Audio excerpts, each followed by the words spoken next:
See, I forget because of what happened today. He's got to start with the fucking haka. Ah! What a round! Sit down. A bloody round. Ladies and gentlemen, welcome to the Back Yourself Podcast. Your host, Hussein, is here with my brother, my homeboy from another mother, Christopher. Welcome, my friend. What a bloody round for the punters, for the blokes on premium. Most you people out there, 2-6, 1-7 on your tipping comps, 7-1 for the boys on premium. And what a bloody fucking round it was. Underdog city, but the pod was on the right side of most of these underdogs, unlike the middle of the season.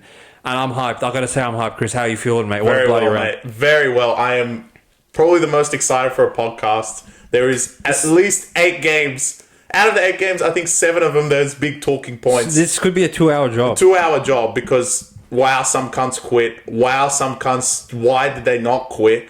And on top of that, South were involved. So okay, before we go to normal proceedings, I have a few points to make. South. That is going to be very insightful for all you boys out there. First of all, I want to go quickly rapid fire game by game. Melbourne, plus 14.5, covered for me.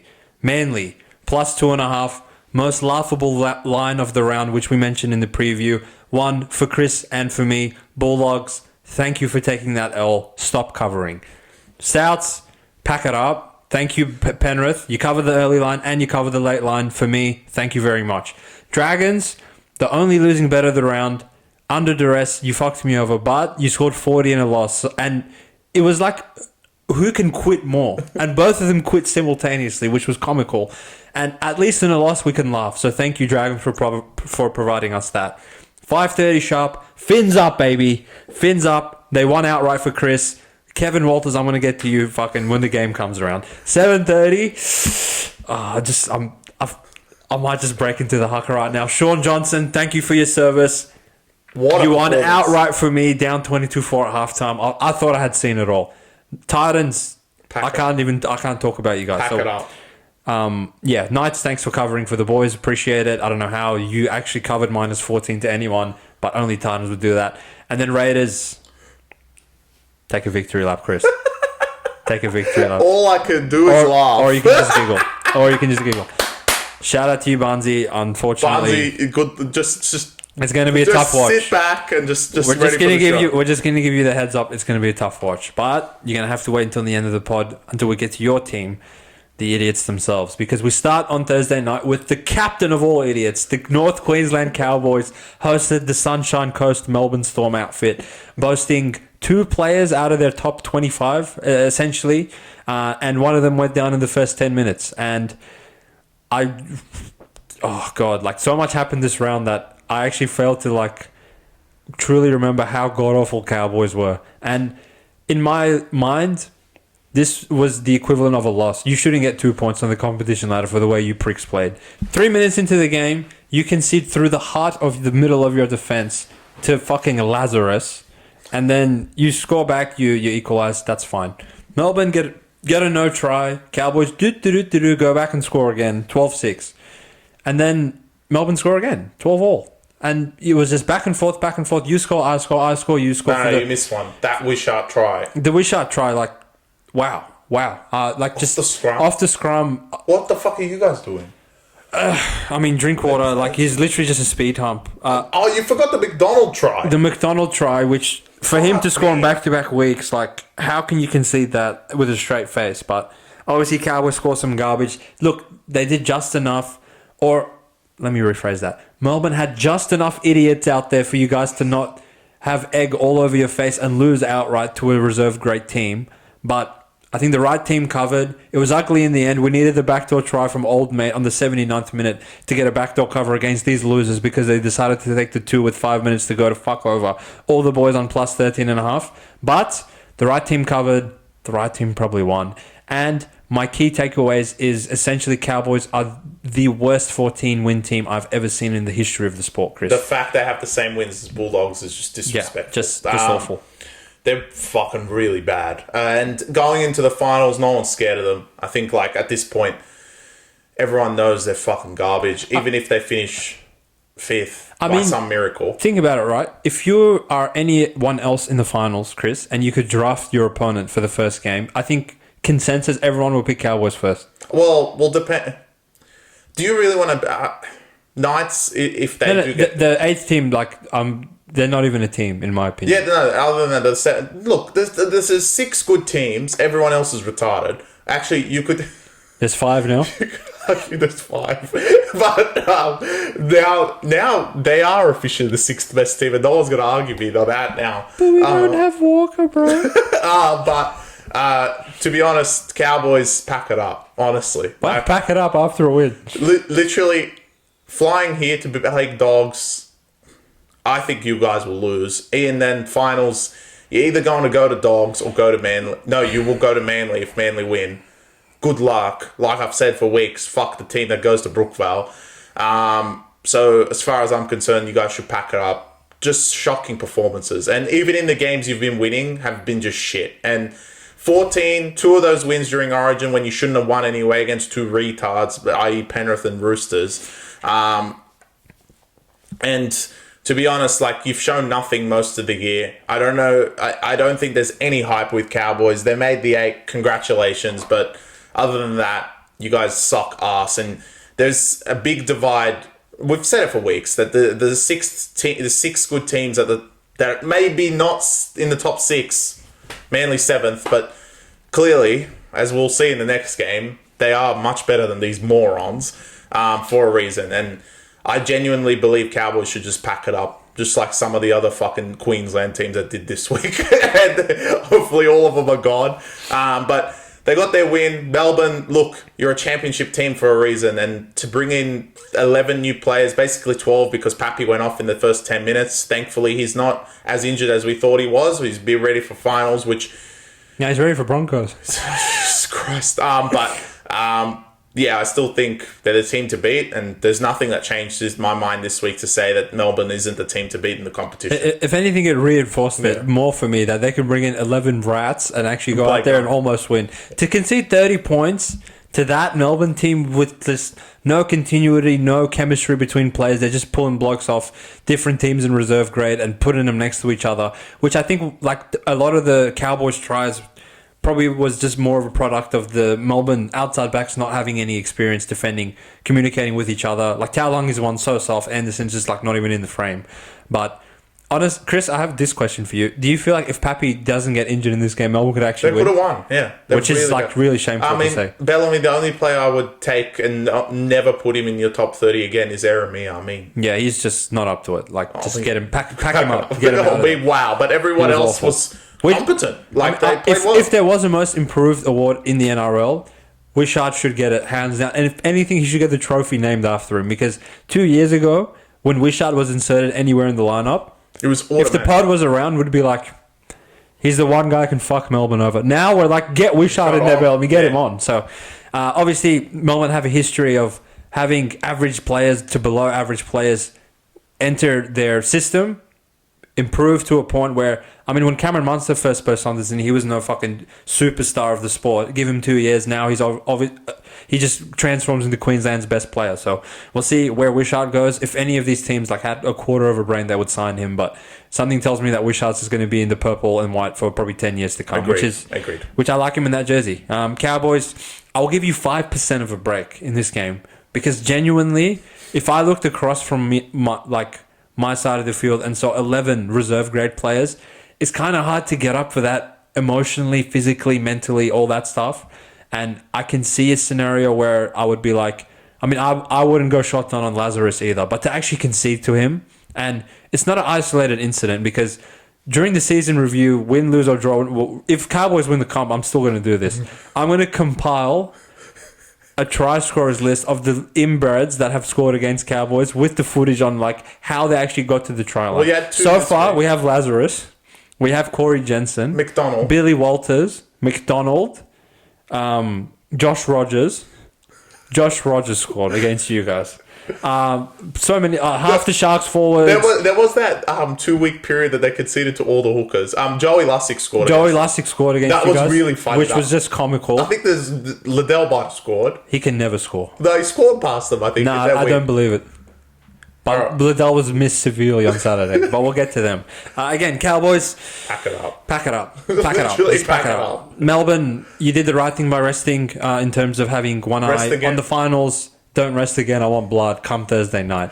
Now, speaking of blood shout out to you, Christopher, because your vendetta against the Bulldogs. Finally. You called this about 6 weeks ago that Manly are going to beat their ass, and that's exactly what Manly did. And I quote, Chris said, over 30 points for Manly. That's my best bet of this game. 30 minutes to go left in this one. On the scoreboard, 34 points for the Manly Seagulls, who were absolutely possessed in this game.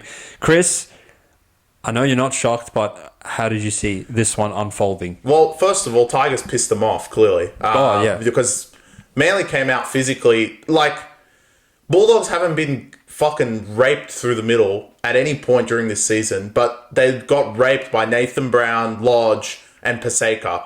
I mean, when did this kind of turn into fucking... Civil receiver. I mean, wow. Just great through the middle of the park. And then, like, you know what? And it kind of happened in the game that we just watched as well with the Roosters, which was a few hours ago now. But my God, that I just cannot take that off my mind.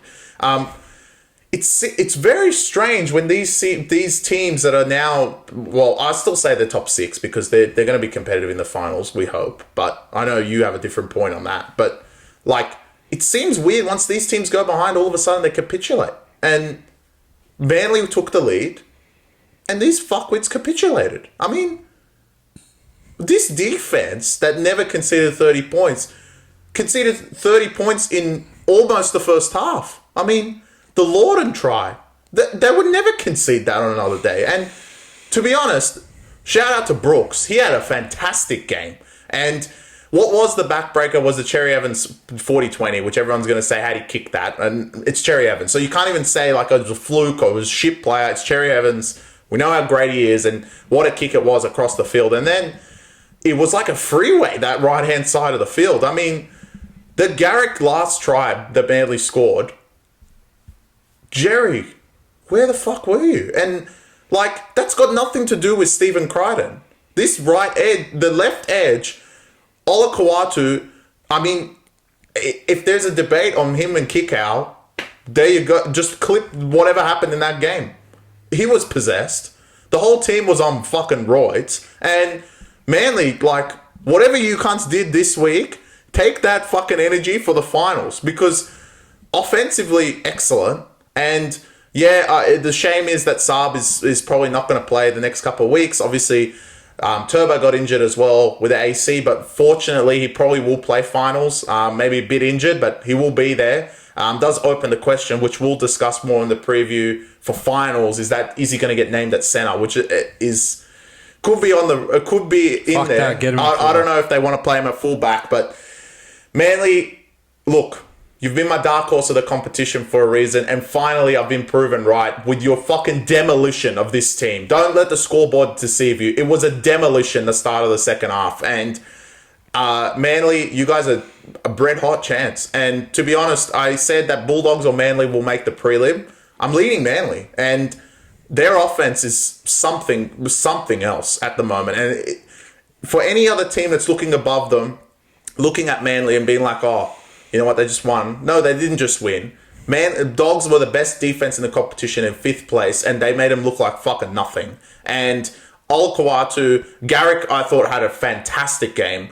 And the whole outside backs were just incredible, including the forwards. So Manly, take this into next week, and obviously, hopefully, Sharks, I'm assuming that they won't play everyone, but we'll see. And Manly should be having a home final, which... fuck whoever goes to Brookvale. I genuinely believe these guys are a red hot chance in the finals as well. I truly believe their defense showed that they can repel these fucking retards who can't score, which is, there's 2 of them in the top 6 who, one of them we showed today, who scored 700 points in our competition but can't score past Raiders. And Bulldogs were the exact same scenario. Burden out next week. Now Jerry's out as well, suspended 1 week. Critter does come back, which is huge for Dogs. But that left edge defense of the Bulldogs was probably the first time I've seen them vulnerable. And shout out to my Manly Seagulls, finally putting these Bulldogs down once and for all. And Manly, keep the train rolling, because you guys have a lot of tough games ahead of you, and you really need this offense to be scoring 30 points a game to have any chance. Because I know it looked great against Bulldogs, but against some other teams, Sharks, Penrith, Melbourne, if you end up playing them, they're going to fucking score past your defense, because you guys are just not good defensively. Let's just be honest. But you need 30 on the board, and they did the job against Bulldogs, took the lead, and Bulldogs didn't even look like coming back. I don't know what Bulldogs fans might be there stunned, but I really wasn't surprised that Manly just fucking annihilated them, because pre-game, I knew that these guys are just going to score points and Dogs probably won't be able to chase it down. Yeah. Probably the most fascinating game of the round, in my opinion, in terms of how it played out. First of all, shout out to Matt, shout out to Chris Gurius, shout out to Gus, shout out to Critter, shout out to Jerry, shout out to Burden, shout out to the whole fucking kennel. You went down in this one. We came on the preview, we came on the pod, we said this is just a pricing error. Like, Bulldogs to be $1.50 to Manly without Stephen Crichton was just an error in pricing. Simply put, Manly should have been favourites in this game. And I know if these two teams played again tomorrow under the same circumstances, Manly would be $1.70, because there's no reason to put these cunts $2.40 against Bulldogs with no Crichton. And again, a bit of an overreaction to the Tigers' loss, which we saw as just a blip in the radar at this point. Now, what was interesting was I went into this game very confident, and obviously the first set of the game, Manly hold Bulldogs to 20 metres gain. Bulldogs are kicking from their 30-metre line, and they kick it. And they get a stupid call. They get a 6 again. And 30 seconds later, Manly are behind their post, and they're just looking at the scoreboard and they see 6-0. And I'm like... Well, Manly might quit from here. I'm not worried. Manly's still going to win this game, to be honest, because what I saw in that first set was Manly accepting the challenge of what Bulldogs have done to every fucking team this season. And they were like, we might not have the reputation of having a elite forward pack or being good in the middle. Even Chris and I, who are Manly believers, say these cunts, like, they can't be trusted in the middle of the park. They went out there and they physically took it to Bulldogs, and they did not let the foot off the gas until about 65 minutes into this game, when the result was already fucking undoubtedly in their favour. So that kind of leads me to what conclusion, because I know Manly's a great side, and whether they are 5th, 7th, 1st, 14th, I know they're a great side. The enigma of what we've tried to figure out as the season has progressed is, what do we do with this fucking Bulldogs team that have just covered every spread, won every week, and just shocked punters, fans, everyone, the whole rugby league world. No one had these pricks 5th to start the season, and they just keep surprising everyone. Now, they actually surprised everyone in the way we fucking wanted them to surprise everyone, which I would say borderline they laid an egg in this game. And if Manly just went out there and played backyard footy and scored 30 against them, and Bulldogs just couldn't repel their attack, that's one thing. And I think that would be a bit easier to cop as a Bulldogs fan, in my opinion. But to go out there and lose the middle of the field to Manly the way and fashion you lost it, after scoring 35 seconds into the first half of this game to go up 6-0 and never leading again and never really looking like you had a chance to win this game, to me would be truly concerning. And you've been beating teams off effort and heart, and no one's really matched you on that front for the past 3 months. But after losing the Tigers, Manly was so pissed off that they were like, all right, peak effort, maximum focus spot for us, that we're going to just be relentless in our approach of how we're going to play this game. And to be honest, Manly just had a gear that the Bulldogs didn't have in them. The lack of talent finally caught up with them, in my opinion, and to be out enthusing every single week is one thing, but now that kind of leveled out in this game, it showed that Bulldogs are not true contenders. They have been up for too long, in my opinion, and Chris said this a while back, that they might have peaked too early, and in my opinion, they have peaked too early. All that effort to get them where they are, I think is going to be a bit hard to replicate come the finals time, where everyone's fighting for every single possession, scratching fucking tooth and nail for 80 minutes. Once that situation is brought up to the Bulldogs, they will fall, and their ceiling, in my opinion, is a second round exit. Yeah, well, the effort will get you through the regular season. You hear this a lot in the NBA more than anything else, but once it gets to real crunch time, you know everyone's going to show effort, so Bulldogs are going to have to pull on other strings, and Manly were just more talented than them. And Manly are more talented. That's what it is, right? And it's fine. But again, it was priced wrong. To put the Bulldogs $1.60 without Stephen Crichton is just one, disrespectful to Manly. Yes. And two, like, how many fucking times can these motherfuckers cover? And that as well. And like, there was no pushback. I mean, everyone was taking Bulldogs. I was surprised that everyone was like, why the fuck do you think they're going to score 30 points? I mean, it's Manly. Maybe they'll score 30 points at fucking will. Maybe Manly are just like not as public a team as Bulldogs. They are now. And the way that obviously playing Tigers on a Thursday game where like all that degeneracy happened, everyone watched it and they're like, oh, Manly's not that good, right? But they are. And Bulldogs, like, they just didn't have a level to match them once Manly hit the fucking gas pedal on full throttle. On paper, when you compare these teams, there's really no shame for Bulldogs to fucking lose to these cunts, right? Bulldogs, they don't have a Tom Trbojevic, who's won a Dally M. They don't have a Cherry Evans, who's won a premiership and been the captain of his state for about 5 years, been in the Origin arena for 10 years over.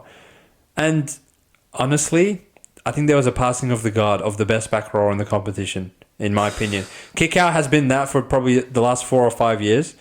He honestly, like, he was no match for Hamoli. Like, the way he was just, every single hit up he took, I was like, all right, there's 3 Bulldogs players on him. Where's the other 2 to bring this cunt down? It's unbelievable. Like, he's just entered elite status, and that's exactly what the doctor ordered for Manly. Paseka stepping up the way he did. Jake Trbojevic, you know what you're going to get out of him in the middle of the field. Ben Trbojevic and fucking Lawton, Lodge, like Nathan Brown, one of the pod favourites. They all stepped in and did their parts, but I feel like the big dogs really stepped up and like showed out, did what they had to do to hand Bulldogs a nil. Now we'll see what the Dogs do in terms of a bounce back factor in the next couple of weeks. But in my opinion, clock's kind of running on them. There is clock as far running. As the 2024 finals games season continue next week with Cowboys, who are not as shit as they are not going to last.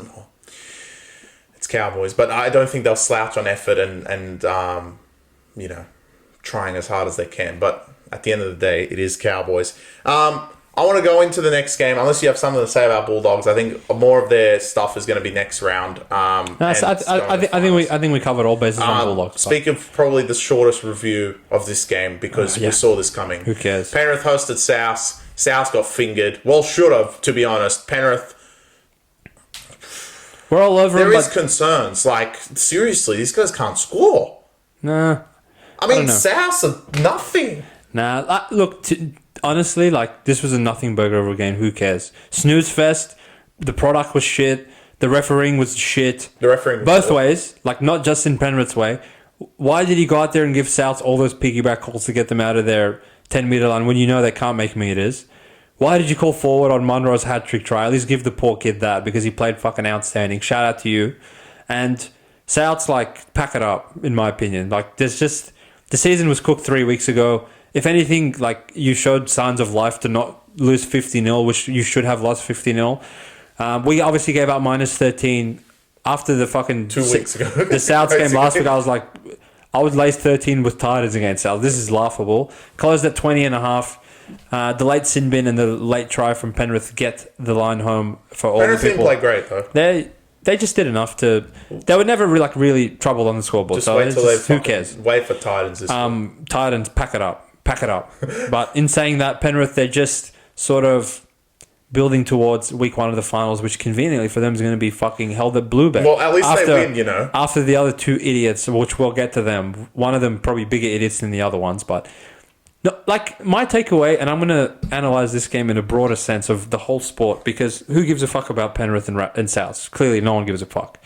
But it really just goes to show, like, none of these cunts have three-peated. Yeah, I know. The week that, all right, they lose to Melbourne, they lose to Raiders, we come on the pods and say, wow, like, Penrith have really, like, fucked themselves over. Ivan Cleary's made all these bad coaching decisions and player selection decisions, and it's going to cost them a home final. Now they're going to have to either go to PointsBet or go to fucking Roosters, or heaven forbid they go to Melbourne, who they've lost to twice this season.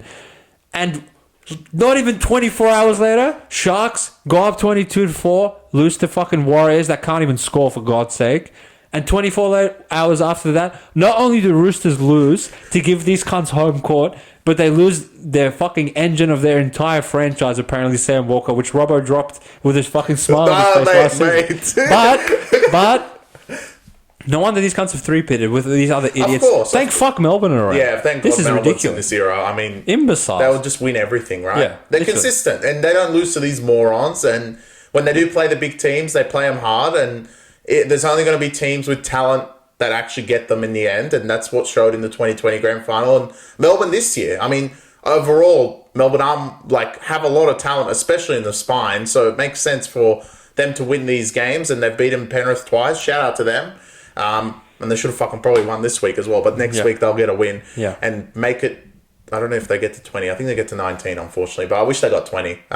What a year they've had. But Penrith, look, you're going to get home court, and rest in peace any team that goes to Bluebell. I genuinely believe. Knowing that Melbourne have the top spot locked up, and there's no way that they can match up wise now that fucking Penrith are second. There is no one from 3 to 17 that will go to Bluebet and win week 1. No way. So just as far as I'm concerned, pack it up. Just skip to the prelim. Will win.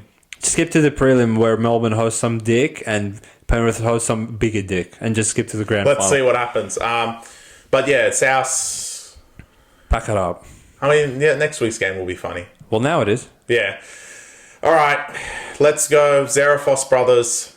Parramatta Eels hosted the Dragons in the biggest must-win match of the St. George Illawarra recent history, and they fucked it up.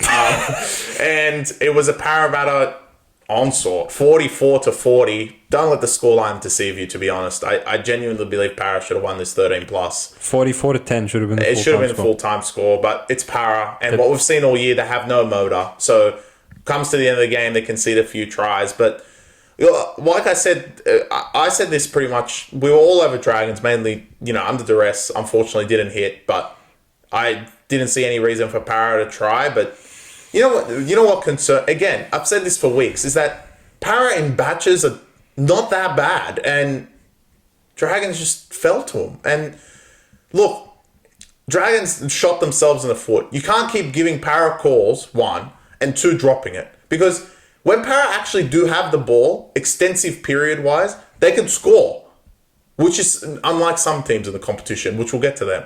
But they actually can get the ball over the line. Their concern is when they don't have the ball. And a lot of their players, when they don't have the ball, are idiots, i.e. Sivo, Reg, like these morons that when they don't have the ball, they're retarded. But when they do have the ball, they look great. They're competent. And you're like, there was points in the game, like, why would anyone ever drop Sivo? Like, the way he scored that second try, I think. All 3 of his tries. Three of his tries, just like what Sivo does, right? Well, having that big winger and just getting over. Honestly, genuinely, if Russell was there instead of him, because that was the straight swap pre-game, Trent Barrett, what an orchestrator. If Russell was there, he might score 1 out of the 3. Yeah, exactly. So, and you know what? Sivo's going to let 2 in, but if he scores 3 at the other end, Para are going to be happy with that. And net results are positive. So, look, there was periods in the game. To be honest, there was none. The period at the game was at the end when Dragons woke up and Para got tired.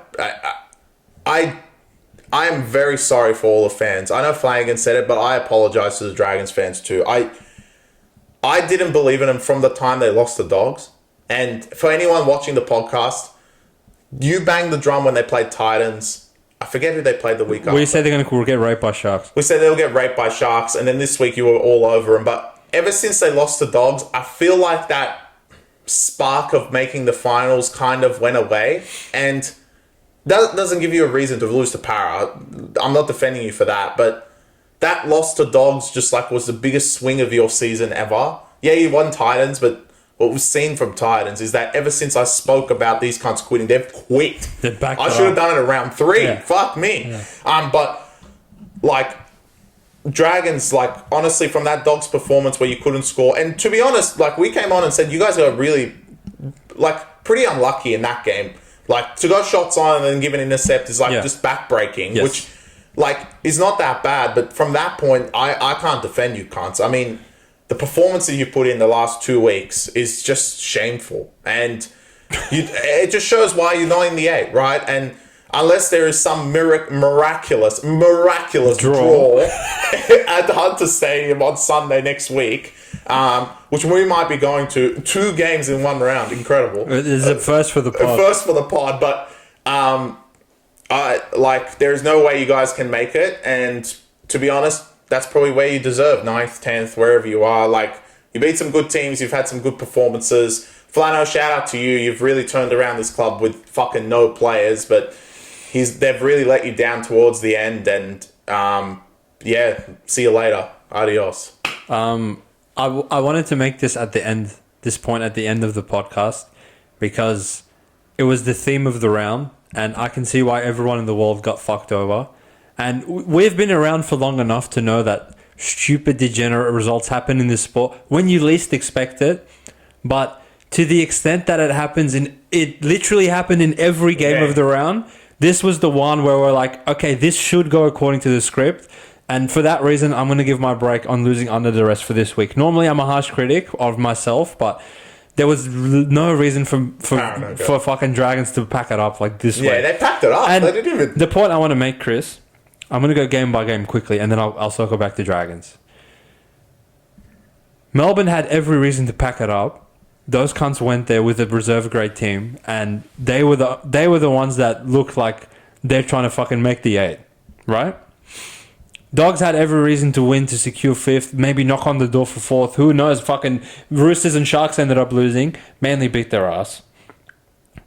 Souths, they actually tried, which they had every reason to just fucking quit. And Penrith did not really step on the throat, which normal Penrith would put 50 on these cunts. Dragons, Para literally had zero incentive to win this game based on who gives a fuck. Yeah. They won. It doesn't matter if they lose to Tigers next week. They still get the fucking spoon. So they had literally no reason, and all you had to do was win your next 2 games, and you make the 8. You can't quit. Broncos literally had their coach say, "We're going to make the 8," and after Dragons lost. 30 minutes after Dragons lost, these cunts went out there and quit. And Finns, after quitting the last 3 months, they were the ones that fired up.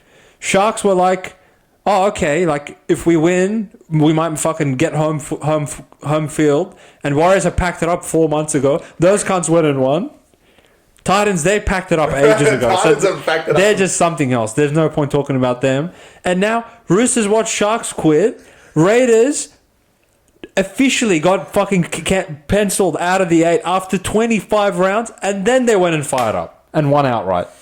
So in my mind, having watched this sport for about a decade, this was the stupidest fucking round in the history of the sport. But good thing we've been around long enough to know that this stupid fucking shit happens. That's the only reason we went 7-1. Yeah. Because if you were just betting logically, and you were betting on teams with motivation, and you were betting on the favorites, and you were betting on, this team's out of finals contention, this team needs to win to make the finals, you literally would have gone 1-7, having bet Penrith was your only win. And those cunts barely even covered. Correct. So in my mind, dumbest round of the fucking whole season, but back to Dragons. Shout out to the Zarafos brothers.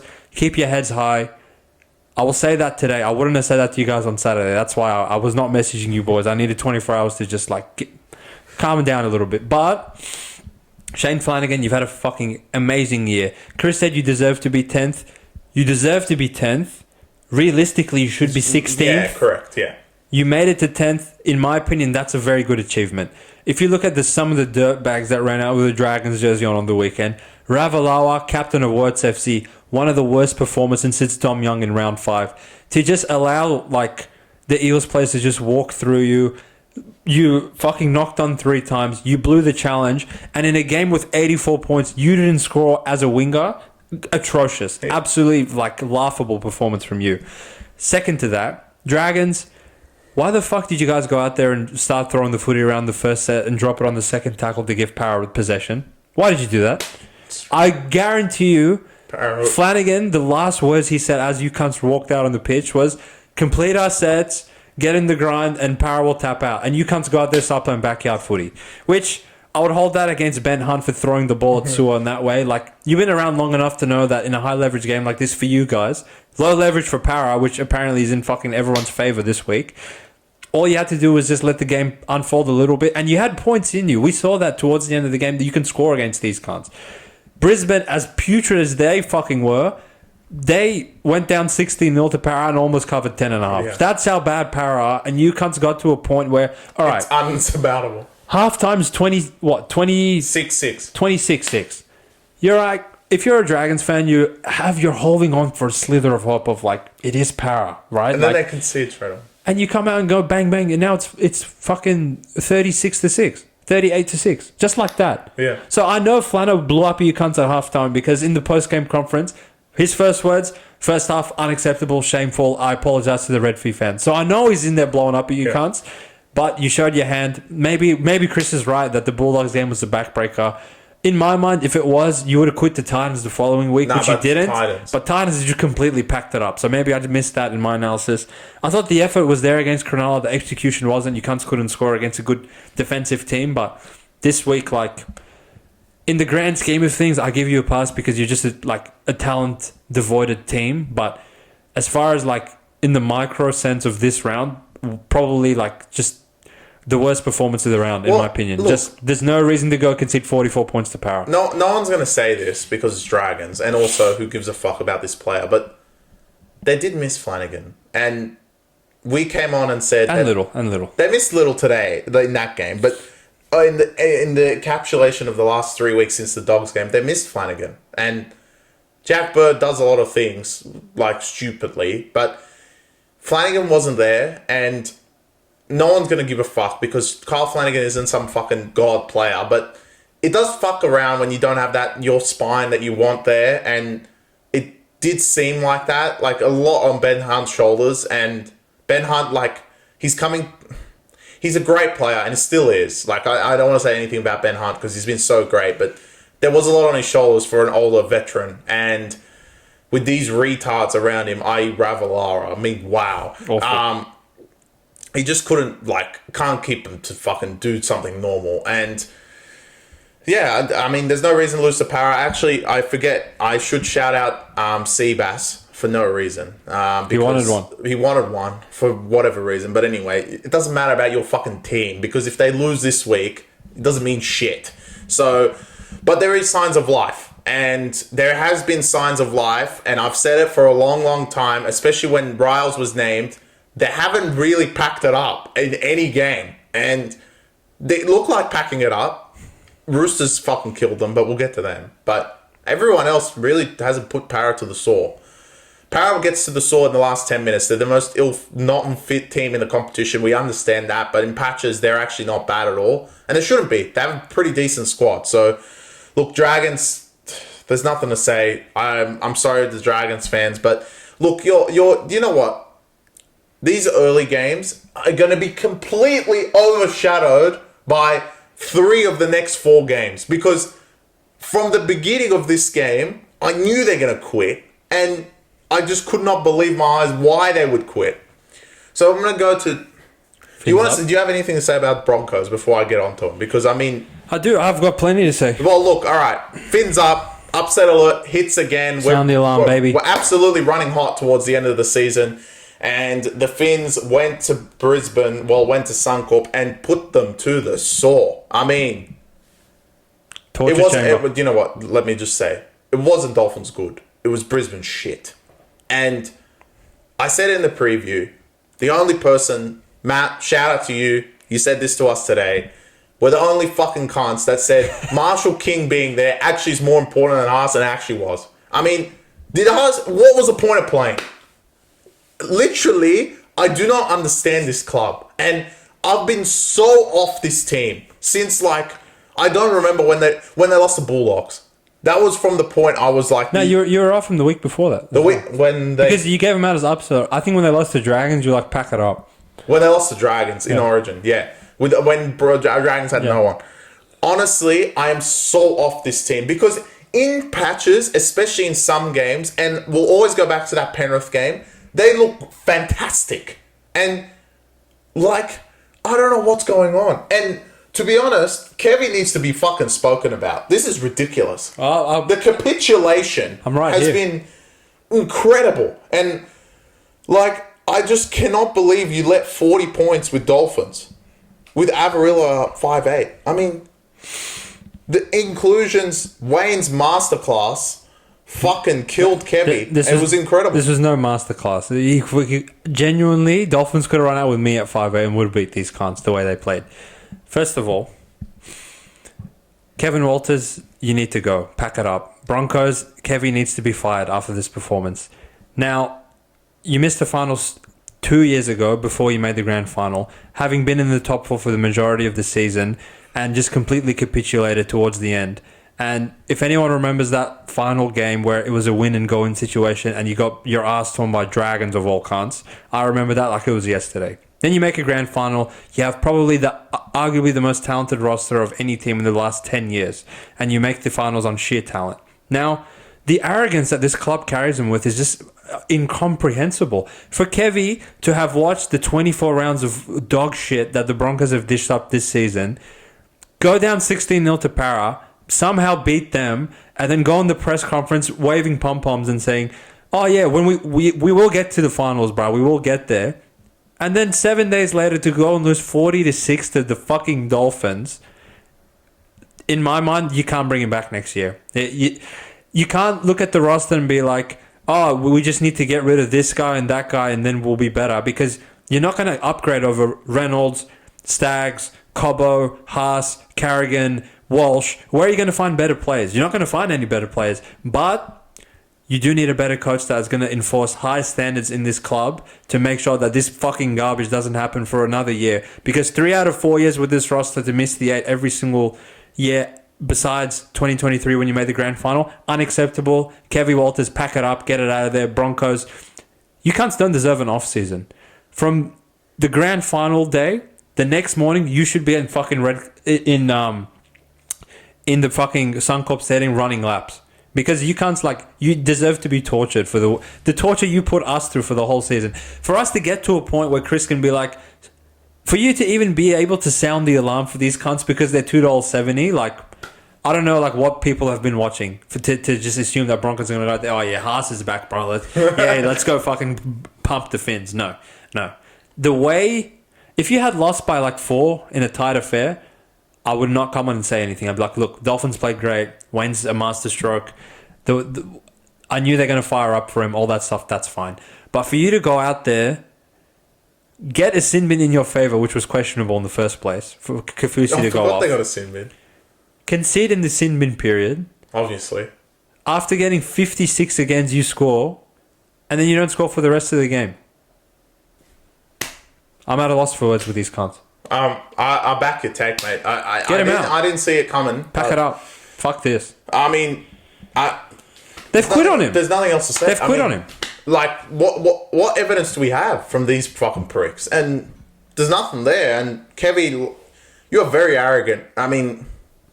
Very arrogant. And it didn't make sense. And I don't know where this has come from. And I can see why the club is arrogant, why they thought they could easily just make in the 8. It stems from above. And if the coach is saying this shit, then what the fuck else is going to happen? And so, look, he's got to be thrown into question. He's probably the most, there is Para, but they sacked their coach, right? So it's fine. It's literally this guy. And pack it up. Oof. It was awful. It was a shame to see. I was on Dolphins and I couldn't believe that how easily they just tore them apart. And the whole team needs to be in question, but Kevvie probably the most. Too much arrogance leads there. And look, these are the leaders of the club. Can you imagine these young kids' arrogance? Can you understand why now Walsh fucking has to try and do everything? And anyone that, first of all, I want to call out these motherfuckers that say anything about Walsh. Shut the fuck up. Literally, they can't score without him. Yep. Can't score. Fucking Tristan Saylor, who thinks he's Walsh, is god-awful. So don't ever say anything about Walsh with these fucking quitters. You just saw him quit. Yeah. So don't fucking say a word about him. This cunt has been pulling his fucking ass trying to get these cunts into the finals, and all they do is fucking quit every 2 seconds. So shut the fuck up. Agreed. But yeah, Finns, you set up a dream matchup. Literally, the NRL couldn't have dreamed of a better last game to end the year with someone to make the 8, unless you idiots draw, which... No way. I truly will come on the podcast and say, I've seen everything. No, if they draw. It's impossible. It cannot happen, but it should be an absolute spectacle next Sunday. The NRL set up perfectly, and Finns... I think that particular game is going to take a long time in the review. It will be basically the introduction to the finals. It's like the play. It's an extension of it. It's an extension of the finals. Incredible. But yeah, they looked great. Great changes from Wayne. Shout out to you, because anyone else makes those changes, I'd be very questionable on their performance. And the bookies were. Dolphins went out to $3 on some bookies at some point when Haas was in.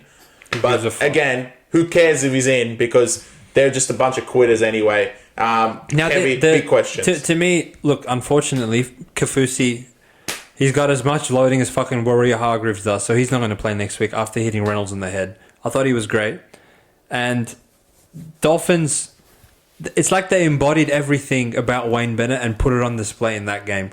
Opening set, first hit up, Haas takes it, runs it to fucking Mark Nichols, the average Joe himself, and Haas literally gets dragged back all the way to the 2-meter line. From that moment, I'm like, these cunts are going to lose.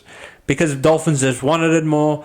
The fucking stadium was red. So, like, I don't know where all the Broncos fans were. Maybe they've even given up on these cunts at this point, which I can't blame them. But for Broncos to boast that much talent on so many different areas of the park, genuinely, Chris, they're actually not good at anything. They're not. They're not good defensively. They're not good in effort areas. Their attacking structure is down there with Warriors. They fucking quit more so than probably even other teams in the fucking league. Their discipline is a piece of shit as well, embodied by Xavier Willison. Stop dropping the ball and stop getting sin bin. Their depth is awful because they're so top heavy. So as soon as Mam goes down, you don't replace him with fucking anyone competent. Josh Rogers comes in, or Jock, both awful. Tristan fucking Saylor comes in, which he should never play NRL again. And Para gave this kind of try, which is why I put Dragons under duress. They capitulated for me. Fuck you, Dragons. And who else is there? Karapani. Wow. Oh. Wow. Like, if I have to ever see you again past next week, like, it's an automatic bet against if Karapani's in there. He will be. Stags out. So essentially, the only reason that these cunts even had an opportunity to make the 8 is because of fucking Walsh. And Cowboys. Who gave him a win. And those brings have 15 wins. Like, it's just, wow. Thinking about Cowboys just hurts my head. So, like, unless you want to have anything else to say, I'm happy to put a ball. Nah, bonus. I think a lot of Broncos take will be more in the review of the season. Yeah. I mean, because we'll need probably half an hour to go through, similar to the Cowboys, like low light individual montage of how many tries to drink water is conceded to the idiots. I'm going to do a results-oriented one for Broncos of how many times these cunts have fucked it up when so much expectation was on them. Yeah. And it's too many times now over like 3 or 4 years where so many high-leverage games, you lose most of them, and you lose them in just exclude the grand final year as a whole. And I'll even give you a pass in the grand final because Penrith are the fucking gods themselves, right? But so many high-leverage games that you lose in such a dramatic capitulation fashion, where if Walters is a good coach and Adam Reynolds, which I'll get to that prick come the season review as well, if he's such a fucking good fucking leader of men, it doesn't really seem like they're playing for him out there, are they? So yeah, major like concerns in Brisbane, and I would start first thing I'm doing tomorrow morning. Kevvie Walters, pack it up, get him out of there. Well, speaking of packing it up, well, we thought they would. The fucker was went out to PointsBet and now play for Sean Johnson 1 week late, but what a performance it was. So it was the Cronulla Sharks hosting the New Zealand Warriors, and like you said in the preview, is that Sharks have everything to play for, Warriors have nothing to play for, and all of a sudden, Warriors end up winning. And the Wars, mate.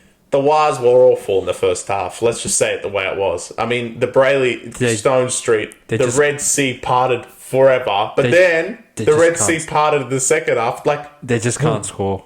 Pew.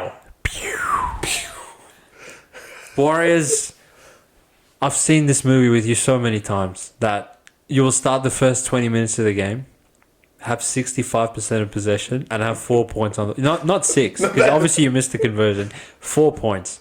And then, like, it was like I have, like, PTSD or deja vu, because I'm like, all right, Sharks, like, just go to the 10 million, just go and score. And then Warriors, we'll see, like, all right, if they're going to just fucking pack it up, we'll see after the first drive if they pack it up or not. If they're just going to like keep trying for Shauno, maybe they can get down there, score some garbage, cover 15. That's what I'm thinking at 6-4, Chris. At 6-4, I'm like, all right, like if these cunts don't pack it up and they get a bit lucky, they can cover 15, and I won't look like a dingo when I come on the podcast review and I'm like, I thought Warriors would go out there and win. And from that point forward, these cunts pack it up. Dylan Walker went out there with a vengeance of how many fucking penalties he can give in one game. I think the final count might have been 6 himself. So he's already packed it up. Shauno, he winds back the clock for their first try, and he winds forward the clock for the rest of the first half because he's just not there, right? Tuapiki, he took 47 hit-ups. So by default, if I ever see Nickel Clockster in a fullback jersey again, I've seen everything with this club. But obviously Sharks... But Braden Trindle, he has a ball on the string, which raises a question in my mind of, well, they have a good problem to have, but they do have a bit of a problem of how the fuck does 3 fit into 2 with how well Atkinson's played, confidence boys back, and Trindle had the ball on the string, double pump, short ball to fucking my boy. Teague and then he's barely Hero. Teague for the first try, deception in the next one, goes out to Iro, and Warriors are just like clutching at straws. And then right before halftime, boom, boom, boom. The Eros try scored off the next set. Dylan Walker just allows Brayley to walk through. Stone Street didn't realize he had that level of pace and wheels on him. He scores under the post. And then possibly my most hated player of all time in the NRL at the moment, Hazelton. Like, if anyone's watches Sharks games, he will surrender in any part of the field. As soon as you touch him, he just falls like a sack of potatoes. As soon as he gets to the 10-meter line, here he comes, into the try line. And I'm like, why did these cunts pack it up? Like, it was going so good at 4-0. And then they call halftime. I just, like, turned the TV off and stared at the wall. And I was like, I felt like Adam O'Brien. I was like, all right, there has to be a way that these cunts cover. Maybe an intercept. No, that won't work. We have no pace. Maybe a send-off. No, that won't work. Warriors won't get calls. Maybe Sharks pack it up. No, like they're front running, right? They're front running. This should get to like fucking God knows. Like we could see anything on the scoreline. And just before I get into the second half, I believe we saw the funniest sequence of play in the history of the sport. Because Warriors, after 25 rounds of not getting any calls, finally the call they got, they didn't want. Because they go up from the 10-meter line. There's a late hit. You think maybe there's a sin bin. Warriors go all the way to the 30-meter line of the Sharks. Chris Butler runs for 1 hour and then goes, pew! Now we're going back to the all the way to the 10-meter line. Warriors, I'm going to give you guys a call, but it's not a sin bin. There's mitigation in there. And then finally, if anyone can go back and review the footage, the Warriors players are like, sir, why did you call that? Like, we're all the way to the 50-meter line. Like, we've just lost 50 meters. And Chris Butler's like, bro, just kick it. Just kick it to the halfway line. It's the same shit. And Shauno kicks with touch and makes 5 meters. It was really, really fucking funny. And I'm like, wow. Even when we get a call, it's like the one time we got a call is the call we don't want. But then they got all the calls. Chris Butler took matters into his own hands. Sharks, wow, like they just was so close to making this 50-4. We come out in the second half. Nico Hines, no try. Royce Hunt stops in the line. Next set. Atkinson fucking runs 500 meters. After Katoa knocks it on barely, does enough for Stone Street to score as opposed to taking the tackle. If he takes the tackle, Sharks score the next play, Warriors quit. It's over. But they get called back. Not only do they get the try disallowed from them, but Warriors get a scrum on the halfway line. Warriors score the next set through Dallin. Then Shauno does the grubber in behind because obviously the Sharks were playing very aggressive with their defensive line. And he scores again. And then you're thinking, wow, this is a 4-point game. I'm like, line should be home, but we'll see about head-to-head. Like, I think Sharks obviously, like, if possession like evens out, they'll get them. They'll definitely get them. But from that point, so many calls, like just ridiculous amount of calls that the Eero sin bin, it wasn't a sin bin because of forceful contact to the head. Because originally, this cunt didn't even give a penalty in the first place. But on the video evidence, there was that bit of a hit in the head. Not egregious, but there was so many in the sequence of like back-to-back head highs, or there was a bit of like niggle and push and shove in this one. There was a bit of feeling because I think the Warriors boys were up for it. Were they? Well, they almost packed it up, but Sharks just let them hang around. And then once Eero got sin bin, it was like Warriors were like, all right, now we can score.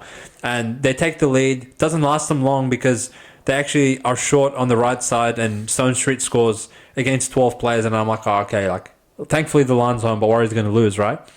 And then Jack Williams drops it with 1 minute to go, and I'm like, Jack Williams is there doing this? And I'm at home, and I'm like, they're going to score under. Could this be a fucking last dance moment with 0 rings for Sean Johnson to just like have a moment? And they did just enough. D walks, first receiver, out the back to Shauno, cuts out 3 players, hits Dallin in the corner, puts it down in the right corner. The Warriors faithful, me in the living room, put your hands up. One of the best wins for the pod of this entire season. So thank you, Warriors, for not letting me down.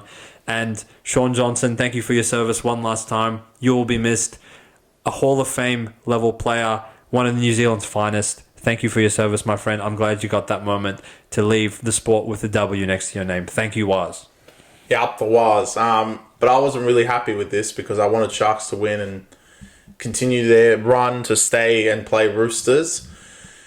And at that particular point, I was very scared for today. But to come on the podcast and listen to all you fucking cunts after Roosters won by 50 against Raiders. But that didn't happen, did it? So it doesn't matter anymore. And Sharks, you guys are fucked week 1 now. But at the end of the day, there's another team more fucked than you. So really, I can't sit here and really cry about it because I don't care. Now, you guys are the 6th worst team of the 6 out of 6 in the top 6 teams. So at the end of the day, Sharks, hopefully this is a blip in the radar. I think it might be. Unfortunately, you probably will, by your own default, get back-to-back losses because you played Manly, but really doesn't mean anything. I'd rather rest up and play. You know you're going to play Penrith or Melbourne, so just put it in your head. We're going to play a team. We haven't never beat them before. Beat them in the regular season. We're going to have to beat them in the finals. Let's just do it, right? And I hope Craig Fitzgibbon thinks that way.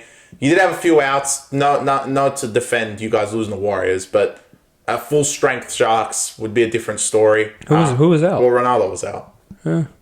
One winger. It's not a big loss. Talakai. It's a bit annoying. But it's not a big loss. Obviously, 3 can't fit into 2, which is one thing. I would actually keep Trindle there with his performance and put Hines at 6. I feel like Hines still needs a bit more confidence. Likely he'll play this week just to get like reps, especially for finals. But I don't think, like, to be honest, I don't really have much to say. I can't scream at Sharks because these retards lost after them. So, I mean, theirs was 100% worse. 100% worse. Had Roosters have won, would you come on and scream at Sharks? Yeah, I would, because they fucked it up for themselves. And you could have a game against Roosters, which would have been fine, but at least Roosters don't have that game now either. So they're both going to have to show how great they are against the Penrith and Melbournes of the world, which both of them are probably right now going to bed thinking, fuck's sake, we fucked it. They both fucked it. You know, especially for Cronulla, I think Cronulla could be second right now and might be hosting Penrith, which doesn't mean you're going to fucking win, but at least you got to host them instead of going to blue bet. So you did fuck it up for yourselves, but obviously you didn't know that Roosters today are going to fuck it as well. But I'm sure you feel a 10% better knowing that Roosters messed it up today. So I don't think they do. I think it might be because I think Melbourne and Penrith feel 10% better. Roosters and Sharks, they both fucked. They should be playing each other. Roosters and Sharks, what they had in their power was to force Penrith to go to Melbourne and play each other round 1. Yeah, I know, but it would have been like Sharks would have felt a little bit better, maybe, because they got bigger things to worry about. They're fucked. I know, but like Sharks playing Penrith week 1 isn't an achievement. Sharks Roosters. As much as they hate each other, the ideal matchup would have been Sharks Roosters, right? Sharks fucked that up on Saturday. Okay, yeah. But then Roosters fucked it up as well. So regardless, they would have played Penrith. They would have played Penrith. Yeah, so I get what you're saying. Like, you feel a little bit better about it. Obviously, the most feel better is Melbourne and Penrith, as per usual. But like for these two retards, they both fucked it up. Sharks probably feel a little bit. No, not a little bit. Not with the injuries. A lot better than Roosters right now. Because I'm trying to struggle to think who's the third best team in the comp at the moment. And I want to say one of the 5 or 6 teams, but I don't think everyone's going to agree with me on that. But I'm going to say that later in the podcast. Maybe save that for finals. And any comments for the Wise in this one, mate? Oh, no. Look, they signed up Sean Johnson well. I want to say, actually, nothing to do with the Wise. It's got everything to do with Andrew Webster. He said something at halftime for wake these cunts up. And To be honest, because they came out and conceded twice. no, they didn't concede. Andrew, he didn't say They didn't concede. They should have. They should have, but they didn't. They quit in 2 seconds. So what the fuck changed? They just can't giving him calls. Chris Butler. Yeah. Bro, did you see some of those calls? It's incredible. So they did quit. So I was going to give Andrew... Which, the level of detail and analysis on this podcast, if anyone, like, maybe you guys watch... I feel like a lot of people watch our content specifically, like, they'll skip to their team and they'll watch our analysis of their team, blow up at us, and then just, like, they'll pack it up. They don't give a fuck about... Because, like, general footy fans, I feel like there's people that they love their team, they'll die for their team. Shout out to the Zerfrost brothers. And then you have your like footy heads that will probably watch anything. Then you have your punters, which there's fair and few of them, let's be honest. But for those that actually watch every minute and every word of what we say, we literally came on the podcast and said Chris Butler's the only motherfucker to give Warriors calls. Yeah. And in that first half, I was like, he's not giving them calls. But with Chris Butler, he's my favourite ref, to be honest. I would have him ref the grand final. It's give and because take. if you know, right, Team A has 6 penalties and Team B has 1. By the end of the game, both of them will have 9. That's the beauty of Chris Butler. I'll die for him. He's right, though. It's Chris Butler. Yeah. Yeah, all right. Warriors, Drew Webster, pack it up. Yeah, At least pack it up. Yeah. Now you can pack it up and like have a smile on your face while you pack it up. Yeah. All right. On to the game that really doesn't matter. There was a game? Knights played Titans. Who cares? Shout out Kalen Ponga. Finally broke his try-scoring drought. Hussein mentioned this earlier, and I'm going to agree. Kalen tried for maybe 5 minutes. 5 minutes, yeah. Titans capitulated. Yeah. Yeah, Titans, you guys have mailed it in. I mean, from the highs of Sharks, Yeah. playing Sharks as 5-point favourites, to where you guys are today. To beneath the soil in the ground. It's incredible how fast it like developed. Incredible. It's incredible how it's developed. From that second half to Broncos to now, I'm yet to see my team just like Quit. evaporate in thin air like you guys. And I'm not talking about you. I can't. I want to talk about one player, and David Fafita. I mean, Wake up. but Can you might as well be in Bali. Can you really build a franchise around this guy? This cunt's a quitter. Yeah. I mean, he's done nothing. Where the fuck's this been? You was possessed. Now you're fucking shit cunt. Incredible. But there's really not much analysis. Knights, it was good performance. Doesn't mean shit if you lose next week. Similar to Para. If you don't make the finals, no one's going to fucking remember anything you did today. So who gives a fuck? Big game next week at McDonald Jones. There is no reason really for you guys to lose with the return of Frizzell and Kai Pearce-Paul. You guys are much better than Dolphins in my book than on paper than they are. Probably have a bit more to play for. Trying to get back-to-back finals appearances, which is really funny. It is pretty short. It's right. It's 170. short on the outside. Yeah, I know. They should realistically be like Dolphins were bigger outsiders to Broncos. Yeah, exactly. You know, like I don't know why all of a sudden Knights are like 170 whatever. Because cunts are scared they're gonna fuck it up. I don't know. I think people are just like that. Dolphins game was very public last weekend. That's my analysis. Well, they played a team that you can't speak of, so we can't really say. I'm going to speak of them by just asking you a question, and I'm not going to call them the Titans. I'm going to call them Team X. So, in your mind, Chris, the relentless covering spree that this team went on, Team X, from round 4-5 when they cover the Cowboys to round 22 when they quit to Sharks, has that just been thrown out the drain with the last 4 weeks? Yeah. So all of that was just pointless. Why have they got... This is their season. They started at the bottom of the barrel. Losing to Dragons. Losing to Dolphins, I want to say. Losing to Dogs. Wow. And then they had like slowly picked themselves up. Kinney came in. You know, they played much better. Brought themselves up. They got to the point that everyone's like, fuck, these cunts could make the finals. Fuck. Sharks brought them down. Dragons brought them down. Then the winner was just this. All the way back down. Yeah. So essentially, on the graph, on the X and Y axes, with the X Titans started here. No, X team. The X team started here.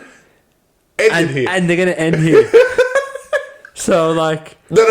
Honestly, they could be in the ground. Penrith's going to do something to them next week. You think they're even lower than where they started? I actually think they would have done the full reversal and gone. Well, here's the question. What's the lowest point of Titans? The Dolphins loss? Or next week when they lose 700-0 to Panthers? Nah, this week. There was no point of... Why did they mail it in? To let Knights just score at will in that second half? No, actually... The Sharks game was the highest. The lowest of the low was the Dragons loss. The first week. No, the second time. Yeah. To pack it up like that, like... Knowing that Dragons are awful now in hindsight. Yeah, in hindsight, yeah. That's the beauty of, like, the more weeks that go on in this sport, the more, like, atrocious certain performances look, right?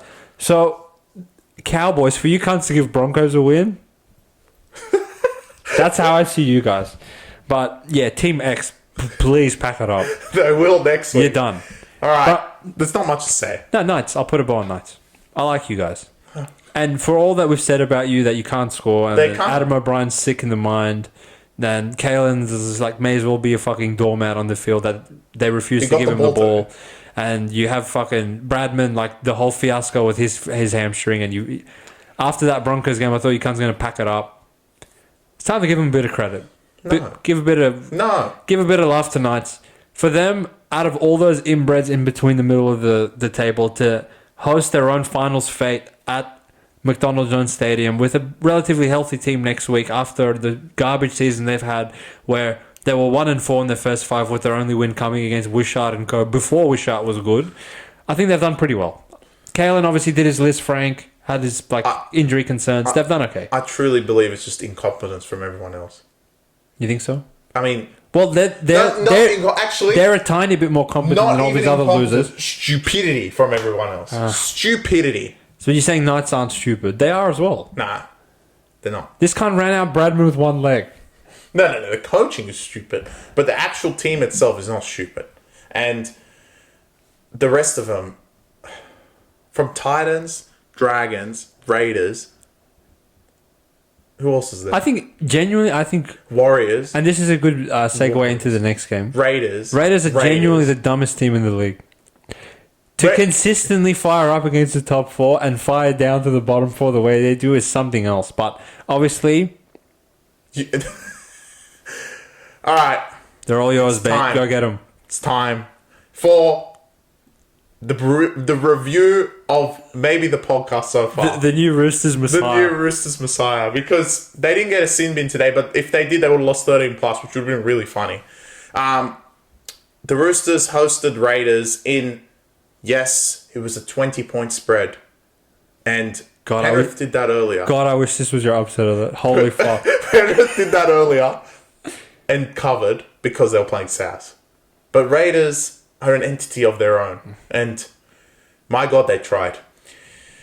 But I'm going to go to the incompetence of Roosters. Because Raiders, your fate's done. You've had 2 great weeks in a row. I feel bad for Ricky because... there is games he could have won throughout the season that you didn't win. Tigers is one of them. Cowboys is another one. There's a few, right?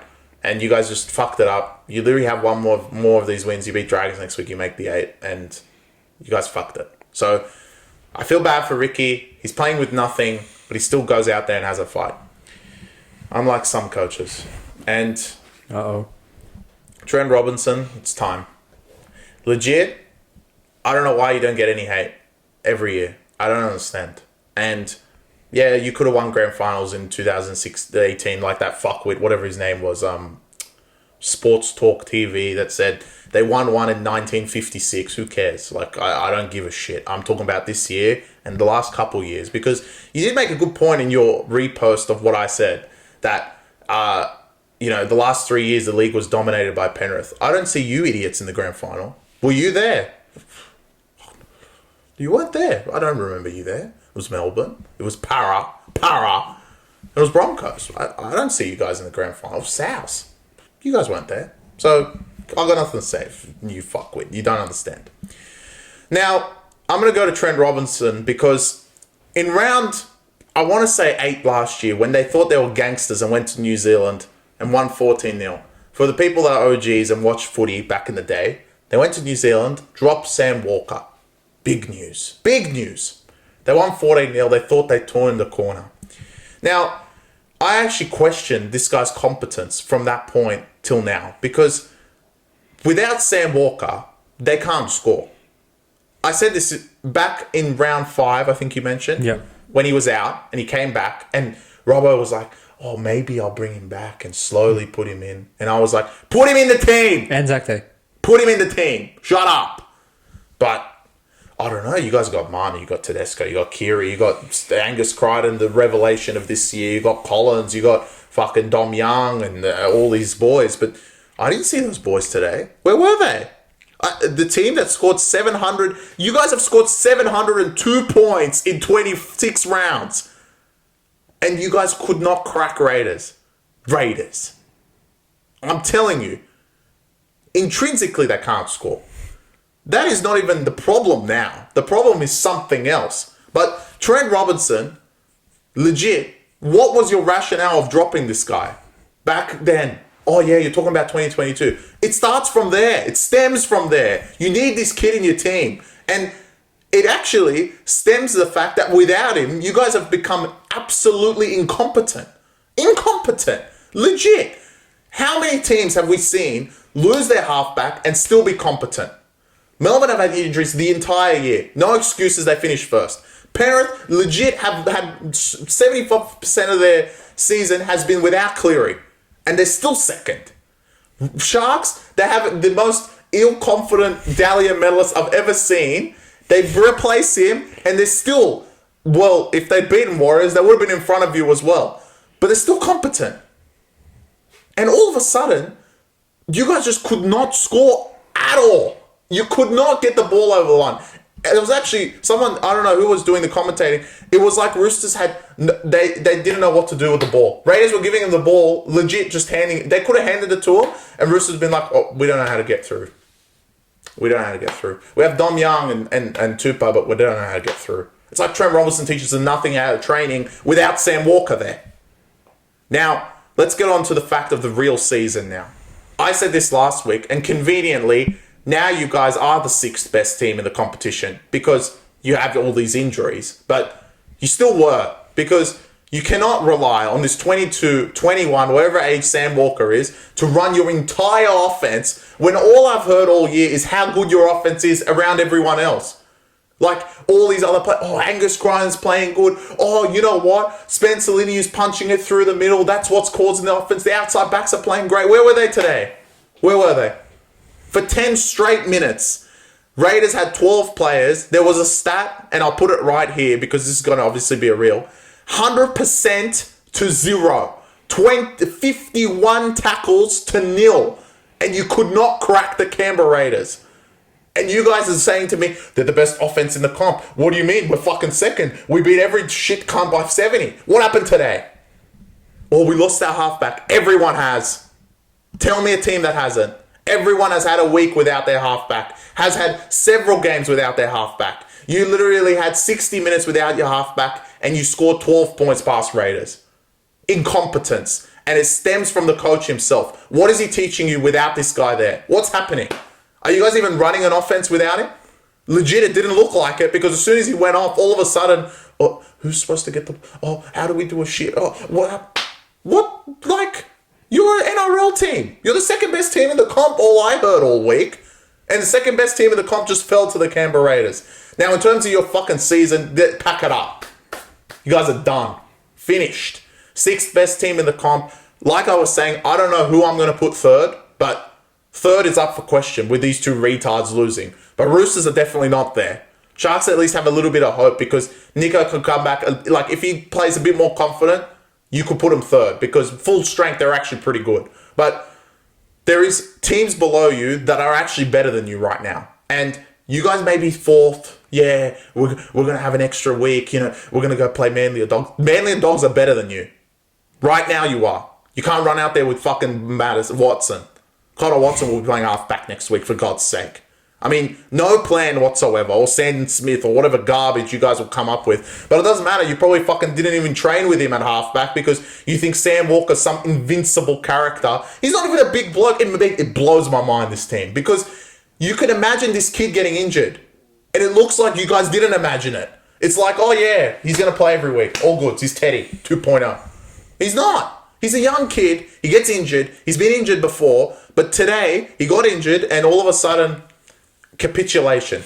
Raiders, there was no point of you idiots winning, but I'm so happy you won because it shows the incompetence of this team once and for all. Now, no one's going to fucking say they're going to win the comp. No one's going to say that because, we got injuries. Got injuries. What a shame. Cleary hasn't been injured the whole year. Munster hasn't been injured the whole year. Pappenhausen hasn't been injured. They have no excuses. They're first and second. You idiots. We're going to rely on Angus Crichton. Yeah. How'd that turn out for you today? 2 sin bins for Raiders. Both sin bin periods, you guys scored 0. It's really poor. I genuinely think if you guys go straight sets out, this guy needs to be in question. I don't care how many premierships he's won. The incompetence of this team offensively without Sam Walker is laughable. Laughable. No team in the competition loses their halfback and becomes this incompetent. Raiders weren't incompetent. Everyone forgot today Fogarty didn't play. If Fogarty played, you guys would have lost by 13 plus. I mean, incompetence. That's all I can say. And look, we'll see in the finals what you guys dish up, but probably I would not be surprised because it's Roosters and they're morons. They've thrown in the towel.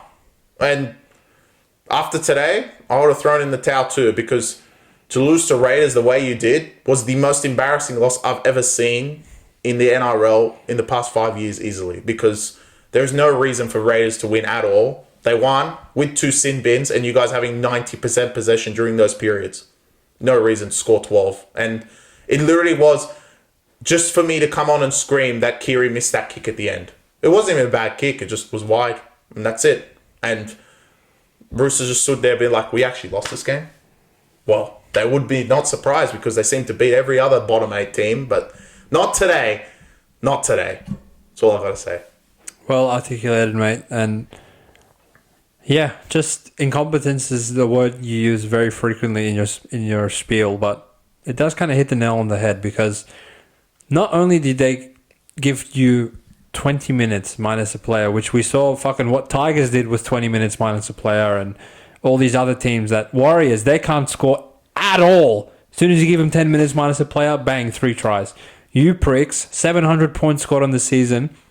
And to be honest, at the point where Sam Walker goes down, you still have James Tedesco, Luke Keary, Angus Crichton, Spencer Leniu, Lindsay Collins, Dom Young, Daniel Tupou, Connor Watson, Joey Manu. You telling me Ricky Stewart wouldn't fucking cut his hand off to get that roster? Even minus your fucking injured players, Brandon Smith, Sam Walker, Victor Radley, which goes to show truly, like, roster-wise, what Robbo has fucking to work with. 10 times more than any of these other fucking losers out here. And for you guys to have 2 points by halftime and have 12 points by the end of 80 minutes to fucking Raiders, who went and conceded 44 to Cowboys like it was fucking going out of style, was really, really bad. I'm not going to put 100% of the blame on Robbo. I'll give him 50 because at the point where you cunts are just scrambling like, fuck, we need to score. There was no like, boys, settle down. Just play like a fucking... It's like they had no game plan once that happened. It was just, fuck, we need to score. It's like they didn't train. They just like amassed... It's like an all-star game where they amassed 13 of the best players and they're like, fuck, go out there and figure it out. No, like, what the fuck was Keary doing besides taking hit-ups on 4th tackle? Like, what the fuck was it... How can you be a veteran halfback, 10 years in the league, multiple-time premiership winner, and then as soon as a 21-year-old kid goes down, you can't figure out that, all right, I'm going to get the hooker to give me the ball, I'm going to give it to Tedesco, who will give it to Tupou, who will score in the corner. It took him like 20 sets on the Raiders fucking goal line for them to finally figure that out. Jennings should never, in any situation, play first grade again. Shout out to you, Barnsey. I'm sorry you had to watch that today because the cunt could go out there by himself with no one in front of him and wouldn't score. And on the other side, Manu, I'm telling you right now, Robbo, if anyone has ever told you about this podcast, do not put Manu to 6. We've seen this experiment 4 or 5 times. He just turns into a battering ram. It's like having an extra front row on the field. Don't put Manu to 6. Don't detract from your strength, which is your strike out wide on each side of the field with Manu, Dom Young, Swally when he gets back, Tupou, James. Don't detract from a strength to plug a hole in now is what has become a weakness. Because on paper, if you go, oh, fuck, Manu at 5'8", Kiri at halfback, yeah, bro, it's heaps talented.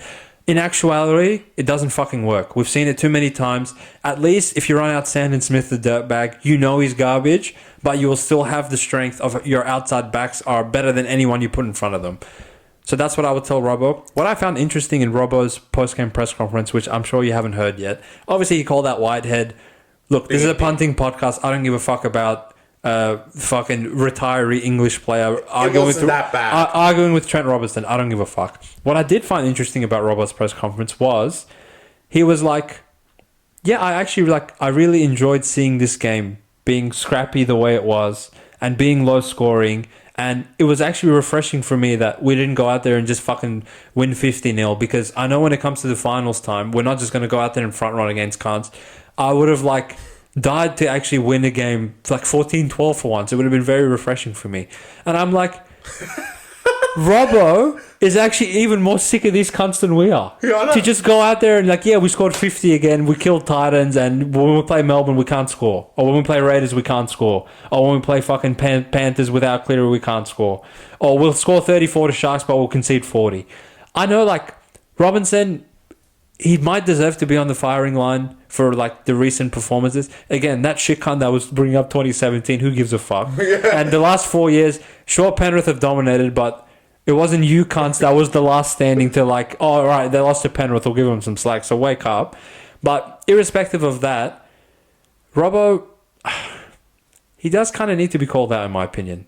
And the way that Chris called him out, I think, is justified, because the most ill-disciplined team in the competition, sure, your personnel dictates that a little bit, but look, genuinely, Munster and Brandon Smith and half of those Melbourne players are idiots in themselves as well. And if you put a Roosters jersey on them, you will see the dumbest side of them, but Bellamy contains it. Wayne Bennett contained, when Bennett was there, Latrell and Cody Walker and all those idiots at Souths, they were somewhat tamed. If he was doing coke, he wasn't getting caught for it. Yeah. Now he is, because JD's not there. He would have solved all of this. But Robinson, he just allows the players to do whatever the fuck they want on the field. Warrior-Hargreaves, doesn't matter how many times he gets suspended for high shots. He just goes out there 10 minutes after coming back from suspension, does it again. And I get backing your players, and Robbo's always been great at defending his boys in the press conferences, win, lose or draw, whatever the fuck they do. But at some point, there has to be a bigger standard of, all right, this is not a fucking circus that you cunts can just come in and do whatever the fuck you want. There has to be some discipline. There has to be some structure. There has to be some fucking, respect for me as your head coach, that you won't just go out there and stitch me up every week. So, there was no sin bin today. There was no send-off, but I would actually rather seen a send-off where these cunts, at least, I wouldn't expect them to go and score 40 with a 12-man Raiders team and no players. Rapana, He goes down in the 9th minute, not to return at any point in this game. Fogarty's out. And if Raiders had lost 50-0, no one would be like, oh yeah, Fogarty was out, Rapana got injured. No one would give a fuck. Yeah. But now, obviously, everyone's going to make excuses for these losers. Pack it up. I don't want to see you come. Well, actually, I want to say what you said is they don't really... I think Sandon Smith will probably start hooker. So I think Manu, by default, will play 5'8", unless they bring in some rat. Does this play Watson? Or Docker Clay, I see him in there. Wow. What a turnaround that's been. But essentially, their season genuinely, Chris, got fucked by Raiders. Went down the drain in 20 minutes. It's incredible. I mean, but it's incompetent. How can they be the second best team in the year? They lose their halfback, they're done.